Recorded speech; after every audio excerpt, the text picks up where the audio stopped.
तुम्ही पुढे राहा उभा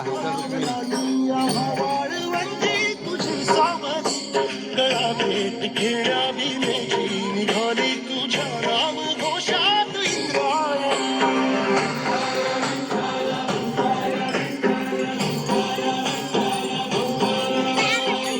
आसमंती ध्वजा वैष्णवांची तुझे पंढरी आज नावामधी तुझे नाव तुझे रूप धारी जीवाला तुझी आस गावाघरी जरी बाप सारा जगाचा परी तू आम्हाला करांची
ध्वजा वैष्णवांची तुझी पंढरी आज नावामधी तुझे नाव तुझे रूप धारी जीवाला तुझी आस लागली जरी बाप साऱ्या जगाचा परी तू आम्हाला करांची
श्री ज्ञानदेव